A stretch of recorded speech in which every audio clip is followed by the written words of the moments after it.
नमस्कार, एक बार फिर से सभी को आपके सामने लेकर के आज फिर उपस्थित हुआ हूँ। श्रीमद् भगवद गीता के द्वितीय अध्याय का हम वाचन कर रहे थे और अर्थ को समझने का प्रयास कर रहे थे। क्रमशः आइए आज आगे बढ़ेंगे और वाचन भी करेंगे और अर्थ को समझने का प्रयास भी करेंगे।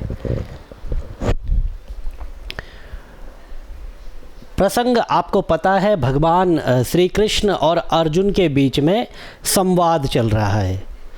संवाद क्या, महासंवाद चल रहा है। एक ऐसे विषय के ऊपर संवाद चल रहा है जो केवल उस समय अर्जुन के मोह को दूर नहीं करेगा, आने वाले समय में जिसने समस्त संसार को पवित्र कर दिया। सर्वोपनिषदो गावः दोग्धा गोपाल नंदनः, सभी उपनिषदों को गाय बना करके ग्वाले, गोपाल नंदन जो ग्वाले हैं उनके द्वारा इस गाय का दोहन किया गया और अर्जुन को बछड़ा बनाया गया, जिसने कि यहाँ पर आकर के ये जो दोहन की प्रक्रिया है इसमें सहयोग दिया। तब जाकर के ये जो गीतामृत है, ये दुग्धामृतम, ये जो गीतामृत है, गीता रूपी अमृत है, यह निकल करके बाहर आया और इसने समस्त संसार को पवित्र कर दिया।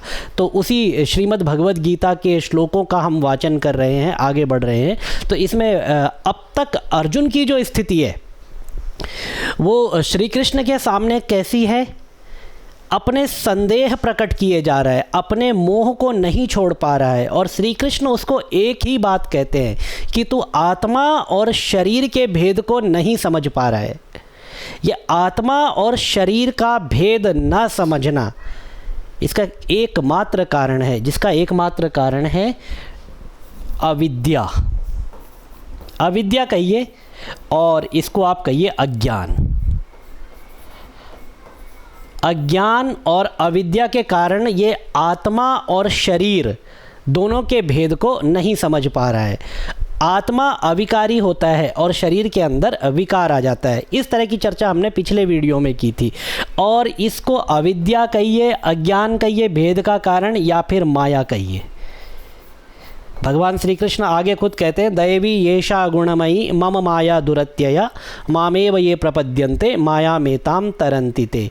क्योंकि यदि जीव ने यहाँ पर आत्म साक्षात्कार कर लिया तो उसके बाद वह माया मेताम तर मामेव ये प्रपद्यन्ते, वो श्री कृष्ण कहते हैं जो इस माया को पार कर लेता है वह मुझे प्राप्त कर लेता है। तो अर्जुन जो है आत्म तत्व को प्राप्त कर लेगा और आत्म तत्व, आत्मा परमात्मा में विलीन होकर के एकत्व का संपादन करती है और वहाँ पर ब्रह्मवित् ब्रह्मैव भवति, ब्रह्म को जानने वाला, उस आत्म तत्व को जानने वाला, उस ब्रह्म परमात्मा को जानने वाला ब्रह्म ही हो जाता है। ब्रह्म के समान नहीं होता है, क्योंकि ब्रह्म के समान कोई हो ही नहीं सकता। ब्रह्म के समान यदि कोई है तो वह केवल ब्रह्म है, इसीलिए वह ब्रह्म के समान नहीं होता है, वह ब्रह्म ही हो जाता है। ब्रह्मवित् ब्रह्मैव भवति। इसीलिए जो है उपनिषद, छांदोग्य उपनिषद कहता है तत्त्वमसि। श्वेत केतु जिस तत्व की बात करता है कि ये समस्त संसार कहाँ से उत्पन्न हुआ है, तो उसके पिता उसको उपदेश देते हुए कहते हैं तत्त्वमसि, वह तू ही है। श्वेत केतु कहता है मैं कैसे हूँ, तो कहता है जा ढूंढ, यही तेरा प्रश्न होगा जीवन का और इसी का उत्तर लेकर के आना। और जब महर्षि भृगु के पास वारुणी जाते हैं तो उनको भी इसी प्रकार से ज्ञान देते हुए कहते हैं कि जाओ आत्म तत्व जिससे यह समस्त संसार उत्पन्न होता है उसका ज्ञान लेकर के आओ। अब वो आगे उपनिषद में कथा आती है, जाता है ज्ञान लेकर के आता है, कंक्लूजन उसका यही होता है कि ब्रह्मवित् ब्रह्मैव भवति, ब्रह्म को जानने वाला ब्रह्म ही हो जाता है। अब ये ब्रह्म को जानने में समस्या क्या आती है? क्योंकि जब हम संसार में आते हैं तो शरीर को ही सब कुछ मान लेते हैं। ऐसा श्रुति स्मृति पुराण कहते हैं कि जीव को जो है अपने वास्तविक स्वरूप का ज्ञान होता है जब वह आता है, लेकिन धीरे धीरे संसार की व्यवस्था में सुख दुख मोहात्मक सत्व रज तम, ये त्रिगुणात्मक जो संसार है, इस संसार में आकर के वह अपने स्वरूप को भूल जाता है और यहाँ की भौतिक व्यवस्था में, भौतिक सुखों में, अगल बगल के रिश्ते नातों में इस तरह से डूब जाता है कि अपने ही स्वरूप को भूल जाता है। और ये अपने स्वरूप को जानने का प्रयास करना ही ब्रह्म को जानना है, क्योंकि ये संसार ही ऐसा है, इसमें शरीर को ही हम सब कुछ मान लेते हैं। शरीर कुछ भी नहीं है ऐसा नहीं है, लेकिन शरीर ही सब कुछ है ऐसा नहीं है। क्योंकि शरीर तो विकारी है, शरीर में विकार आएगा, आत्मा में विकार नहीं आता है। मैंने पहले भी कहा है, यदि किसी व्यक्ति की आंखें खराब है तो उसका आत्मा जब दूसरे शरीर को धारण करता है तो उसकी आंखें खराब नहीं होती है, क्योंकि पिछले में यदि आत्मा के अंदर विकार आता तो वो चक्षु जो दोष था वह आत्मा में जाकर के दूसरे शरीर में भी जाता, लेकिन दूसरा शरीर स्वस्थ होता है, आत्मा वह देख सकता है। यहाँ क्यों नहीं देख सकता? क्योंकि यहाँ शरीर के पास जो है देखने की क्षमता नहीं होती है, तो इसीलिए शरीर विकारी होता है, आत्मा विकारी नहीं होता है। इसी प्रसंग को आगे बढ़ाते हुए कहते हैं, आत्मा की विशेषता बताते हुए कहते हैं, अच्छेद्यो यमदाह्यो य, अच्छेद्यो यमदाह्यो य, मक्लेद्यो शोष्य एव च, नित्यः सर्वगतः स्थाणु रचलोऽयं सनातनः, अच्छेद्यः अयम् अदाह्य। अच्छेद्य, आत्मा कैसा है? अच्छेद्य है, आत्मा का छेदन नहीं किया जा सकता। यदि तुझे लगता है कि तू अपने गांडीव धनुष पर पाशुपतास्त्र चढ़ा करके सामने अपने संबंधी जनों का वध कर सकता है तो शरीर का वध करेगा, आत्मा का नहीं कर सकता, क्योंकि आत्मा कैसी है? छेदन जो होगा वह शरीर का होगा, आत्मा का नहीं हो सकता, क्योंकि आत्मा अच्छेद्य है। अधाह्य, यदि तू चाहता है कि तो ये मन में अगर ये विचार है कि आग्नेयास्त्र चला करके, अग्नि बाण चला करके तो उनके शरीर को जला सकता है, तो केवल शरीर ही जलेगा, आत्मा नहीं जल सकती, क्योंकि आत्मा अधाह्य है, आत्मा को जलाया नहीं जा सकता। अक्लेद्य, अक्लेद्य मतलब वरुणास्त्र चला करके सबको गीला कर सकता है, लेकिन आत्मा को गीला नहीं कर सकता, शरीर गीला होगा। ये विकार जो आएगा गीलेपन का शरीर में आएगा, आत्मा में नहीं आएगा। क्यों नहीं आएगा? क्योंकि आत्मा अक्लेद्य, जिसको गीला नहीं किया जा सकता। और मारुतास्त्र चला के जो तू सुखाएगा, शरीर को सुखा सकता है, आत्मा को नहीं सुखा सकता, क्योंकि आत्मा अशोष्य है, आत्मा को सुखाया नहीं जा सकता। इसीलिए कहा गया अच्छेद्यो यमधाह्यो य, मक्लेद्यो शोष्य एव च, अच्छेद्यो यमधाह्यो यम, ठीक है। और अक्लेद्यः अशोष्य एव च, नित्यः सर्वगतः स्थाणु, ये नित्य है, आत्मा कैसा है? नित्य है। नित्य का मतलब जो ना तो पैदा होता है और ना मरता है, जिसकी स्थिति सदा बनी रहती है, ऐसी वस्तु को सनातन कहा जाता है, ऐसी वस्तु को पुराण कहा जाता है, ऐसी वस्तु को नित्य कहा जाता है। और इसीलिए आत्मा को नित्य शुद्ध बुद्ध मुक्त स्वभाव वाला कहा जाता है। आत्मा नित्य है, शुद्ध है, बुद्ध है और मुक्त स्वभाव वाली है। नित्य सर्वगतः, सर्वगत सभी जगह जाने वाली, सभी कुछ जानने वाली, सर्वगतः। अब ये कहिए, हम भी तो उसी ब्रह्म के भूले बिछड़े हुए जो है तत्व हैं, फिर हम सब कुछ क्यों नहीं जानते? हम, क्योंकि आत्मा के लिए कहते हैं आत्मा सर्वांतर्यामी है। ये जो आत्मा है ये परमात्मा का ही अंश है, और अज्ञान के कारण यह अपने ही स्वरूप को नहीं समझ पाता। जिस तरह से पहले भी मैंने बताया कि अगर शीशे के ऊपर, मिरर के ऊपर यदि धूल हो तो आप अपने ही प्रतिबिंब को वहाँ पर ठीक से नहीं देख सकते, और यदि आप धूल को हटा देते हो तो आप अपना प्रतिबिंब वहाँ पर देख सकते हो। तो ब्रह्म वह दर्पण है, ये जो धूल है ये माया है, ये अविद्या है, ये अज्ञान है। जब तक ये अज्ञान का पर्दा बीच में रहेगा तब तक हम अपने स्वयं का साक्षात्कार उस ब्रह्म के साक्षात्कार में नहीं कर सकते, ब्रह्म के बिंब में अपने प्रतिबिंब को नहीं देख सकते। और जब ये अज्ञान का पर्दा बीच में से हट जाएगा तो ब्रह्म के बिंब में हम अपना प्रतिबिंब स्पष्ट देख सकते हैं। इसीलिए हम सर्वगत नहीं है, हम सर्वांतर्यामी नहीं है। लेकिन आत्मा कैसा है? अब आत्मा इस समय अपने ज्ञान के, हमारे अज्ञान के कारण या अपने अज्ञान के कारण अपने सभी जो उसके धर्म हैं उनको नहीं पूरा कर पा रहा है। इस समय वह सर्वगत भी नहीं है, इस समय वह अपने आप को अनित्य भी मान रहा है, इस समय वह अपने आप को ये जो ऊपर जितने लक्षण लगे हैं सारे के सारे मान रहा है। लेकिन ऐसा नहीं है कि शाश्वत ही आत्मा ऐसा है। ठीक है, अज्ञान के कारण वह ऐसा भाषित उसको हो रहा है, अज्ञान के कारण उसने शरीर को अपना समझ लिया है, अज्ञान के कारण वह अपने इन गुणों को नहीं देख पा रहा है। इसका यह तात्पर्य नहीं है कि आत्मा जो है ऐसा अब परमानेंटली ऐसा हो जाएगा, ऐसा नहीं है।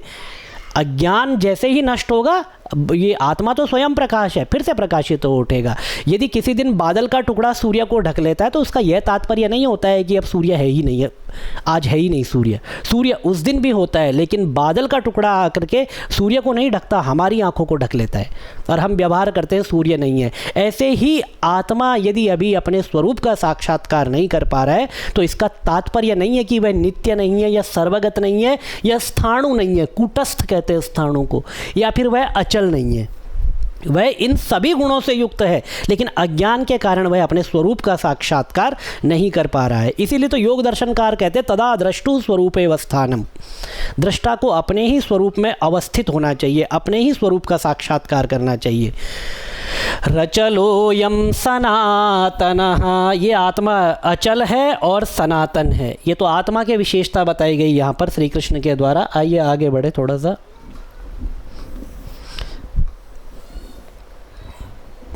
अब ये आत्मा कैसा है देखिए, अव्यक्तः, अव्यक्तो यम चिन्त्यो य, ये देखिए हम यहाँ पर अव्यक्तः अयम अचिन्त्यः अयम इस तरह से पढ़ना चाहिए, लेकिन छंद शास्त्र की मर्यादा को रखते हुए हम यहाँ पर अक्षरों को, शब्दों को इस तरह से पढ़ेंगे। अव्यक्तो यम चिन्त्यो यम विकार्यो यमुच्यते तस्मादेवं विदित्वैनं नानुशोचितुमर्हसि। अर्जुन कहेगा कि मुझे शोक क्यों हो रहा है फिर, अगर आत्मा ही परमात्मा है और मैं ही उस शरीर का साक्षात्कार नहीं कर पा रहा हूँ तो ठीक है, शोक का कारण क्या है। कहते एक बार मेरी मान ले, मेरी मान के क्या कर, अव्यक्तः, आत्मा को अव्यक्त मान। देखिए पदार्थ होते हैं व्यक्त और अव्यक्त। जो पदार्थ प्रकट होते हैं, उत्पन्न होते हैं, उन्हें व्यक्त पदार्थ कहा जाता है। जैसे पंच महाभूत, पृथ्वी जल तेज वायु आकाश, ये प्रकृति से उत्पन्न होते हैं तो ये व्यक्त पदार्थ हैं। पंच तन्मात्राएँ, पंच ज्ञानेंद्रियाँ, पंच कर्मेंद्रियाँ, और ये सारे के सारे व्यक्त पदार्थ हैं क्योंकि ये प्रकट होते हैं, उत्पन्न होते हैं। आत्मा कैसा है, आत्मा अव्यक्त है, आत्मा प्रधान है, आत्मा अव्यक्त है और कैसा है, अचिंत्य है। आत्मा का चिंतन आप जितना करोगे ये आत्मा उससे भी परे है, चिंतन से परे है, प्रमाणों से परे है। इसीलिए आत्मा को अव्यक्त कहा जाता है, अचिंत्य कहा जाता है। और तीसरा विशेषण दिया अविकारी। आत्मा कैसा है, अविकारी, आत्मा में कभी विकार नहीं आ सकता।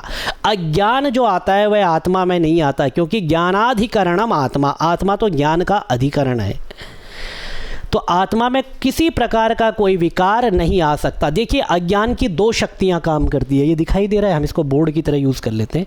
मैं ब्लैक पेन यूज़ करूं। देखिए अज्ञान, अज्ञान की दो शक्तियां होती है। अब ये विकार किस तरह से दिखाई देता है आत्मा में, एक शक्ति है अज्ञान की आवरण शक्ति, ठीक है, और दूसरी शक्ति है अज्ञान की विक्षेप शक्ति। अज्ञान की दो शक्तियां हैं, आवरण और विक्षेप शक्ति। आवरण शक्ति क्या करती है, आवरण शक्ति वास्तविक स्वरूप को ढक करके वास्तविक अज्ञान को उत्पन्न करती है, वास्तविक स्वरूप को ढक देगी। और विक्षेप शक्ति उस ढके हुए के ऊपर फिर कोई दूसरा ही संसार आपको दिखाने लगेगी। उदाहरण ऐसे समझिए कि अंधेरे में आपने देखा कि कोई रस्सी पड़ी हुई है, ठीक है, रस्सी पड़ी हुई है, आपने अंधेरे में इस रस्सी को देखा और रस्सी को देखते ही, ये कलर तो चेंज वैसा कर लेते, ठीक है, अंधेरे में ये रस्सी पड़ी हुई है, रस्सी को आपने अंधेरे में देखा और आप एकदम ठिठक करके रुक गए, डर गए, क्योंकि आपको क्या लगा, ये क्या है, अंधेरे के कारण आपको लगा कि ये रस्सी नहीं है, ये सांप है। अब देखिए दो ज्ञान यहाँ पर आए हैं, दो तरह की क्रियाएं यहाँ पर हुई है। सबसे पहली क्रिया हो गई रस्सी के वास्तविक स्वरूप को ढका गया, ठीक है, रस्सी का जो वास्तविक रूप था उसको ढक दिया गया, पहला काम ये हुआ। और दूसरा काम यहाँ पर क्या हुआ, रस्सी में सर्प की उद्भावना कर दी गई। ये दो कार्य यहाँ पर हुए हैं। तो पहला हुआ रस्सी के वास्तविक स्वरूप को ढक दिया गया कि आपको रस्सी दिखाई ही नहीं दी। और दूसरा हुआ कि उस रस्सी में आपको रस्सी तो नहीं दिखी लेकिन सर्प दिखाई दिया। तो ये जो पहला काम हुआ है, रस्सी के वास्तविक स्वरूप को ढका आवरण शक्ति ने, ठीक है। और उसमें सर्प की उद्भावना, ये विक्षेप शक्ति के द्वारा उस रस्सी में आपको सर्प की उद्भावना हो गई, आपको सर्प दिखाई देने लगा। तो ये अज्ञान की दो शक्तियां हैं, आवरण और विक्षेप। ये दोनों शक्तियां इस तरह से काम करती है। ये सबसे पहले ब्रह्म के आवरण को, आत्मा के आवरण को ढक लेती है, उसके वास्तविक स्वरूप को ढक लेती है। और जो विक्षेप शक्ति है, वह विक्षेप शक्ति आकर के उसके ऊपर, हमें आत्मा के ऊपर कभी शरीर दिखाने लगती है और ब्रह्म के ऊपर यह समस्त संसार दिखाने लगती है, जिसके कारण हम उसके वास्तविक स्वरूप को देख नहीं पाते हैं। जब हम इन दोनों शक्तियों का निराश करते हैं, दोनों ही शक्तियों को दूर करते हैं अज्ञान की, तो फिर हमें वास्तविक दर्शन होता है। जैसे आपको अंधेरे में रस्सी में सर्प की उद्भावना हो गई, फिर आप डर गए, उसके बाद आपने लाइट जलाई और लाइट जलाने के बाद आपने रस्सी के वास्तविक स्वरूप को देखा और आपका जो डर था वह मिट गया। ऐसे ही जब हम ज्ञान रूपी प्रकाश से, ज्ञान रूपी लाइट से वहाँ पर जाकर के देखते हैं उस स्थिति को दोबारा, तो हमें फिर जो है ब्रह्म का वास्तविक स्वरूप दिखाई देता है। और जब हम ब्रह्म के वास्तविक स्वरूप को देख लेते हैं तो संसार का जितना भी भय है, जितना भी डर है, जितना भी क्लेश है, सब वहीं पर उस डर की तरह ख़त्म हो जाता है। जैसे सर्प की उद्भावना होने से हमारे अंदर वो जो डर था वह पूरी तरह से समाप्त हो जाता है। उसी तरह से ये पारमार्थिक जगत और व्यावहारिक जगत का डर भी हमारा ख़त्म हो जाता है। ठीक है, आइए आगे बढ़ते हैं। तस्मादेव एवं विदित्वैनम, इसीलिए इस आत्मा को इस तरह से जानना है। अव्यक्त है, अचिंत्य है, अविकारी है। यदि तू ऐसे जान लेगा तो नानुशोचित उमरहसी, तू शोक करने के योग्य भी नहीं रहेगा। यदि तूने आत्मा के वास्तविक स्वरूप को समझ लिया तो तू शोक करने के योग्य भी नहीं रहेगा। अर्थात तुझे खुद ये लगेगा कि मैं इस नश्वर शरीर के लिए शोक कर रहा था, मैं अज्ञानी था, मैं इसलिए शोक कर रहा, तो तू शोक करने लायक भी नहीं रहेगा, शोक करने के योग्य नहीं रहेगा। मतलब तुझे ज्ञान हो जाएगा, फिर शोक की आवश्यकता पड़ेगी ही नहीं। आइए आगे बढ़ते हैं। ये यदि ऐसा भी है, यदि नहीं समझ में ये एक बार इसको देख लीजिए, बहुत इम्पॉर्टेंट है। ज्ञानांजलि शिक्षा कुलम, ज्ञानांजलि शिक्षा कुलम, ज्ञानांजलि के द्वारा एक नया यूट्यूब चैनल प्रस्तुत किया गया है जिसमें श्रीमद् भागवत का संपूर्ण ट्यूटोरियल आपको प्राप्त होगा। कमिंग फ्राइडे से, जो आपको फ्राइडे आने वाला है, उससे आपको उस दिन से यहाँ पर श्रीमद् भागवत महापुराण का कंप्लीट ट्यूटोरियल, जिसमें कि हाउ टू रीड एंड उसका मीनिंग, ये दोनों चीज़ें आपको उसमें प्राप्त होंगी। तो मेरा निवेदन है कि आप इस चैनल को सब्सक्राइब करें, शेयर करें, लाइक करें और फॉलो करें, जिससे कि श्रीमद् भागवत का जो भी ज्ञान कोश है वह आप लोगों तक मैं पहुंचाने में सफल हो पाऊं। आप लोगों तक जो भी मेरा प्रयास है वह प्रयास मैं आप लोगों तक पहुंचा पाऊं। चलिए आगे बढ़ते हैं और आगे देखें अपने विषय को।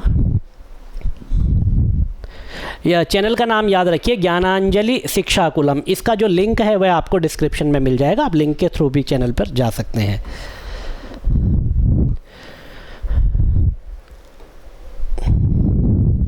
अब श्री कृष्ण कहते हैं कि अथ चयनम नित्य जातम नित्यम वा मन्यसे मृतम तथापि त्वं महाबाहो न एवं शोचितुमर्हसि।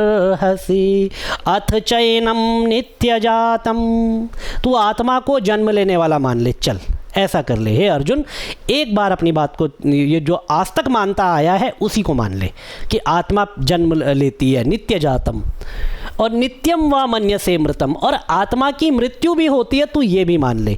जो चलता आ रहा है तुम उसी को स्वीकार करो, ठीक है। ऐसा अगर आप स्वीकार करते हो, ऐसा शाश्वत नहीं है, ये सत्य नहीं है, लेकिन श्री कृष्ण कहते हैं यदि तू ऐसा भी मान ले तो भी, तब भी क्या होगा, तथापि त्वं महाबाहो, हे महाबाहु, तथापि त्वं, तब भी तुम, न एवं शोचितुमर्हसि, तब भी तुम शोक करने योग्य नहीं हो, तब भी तुम्हें शोक नहीं करना चाहिए।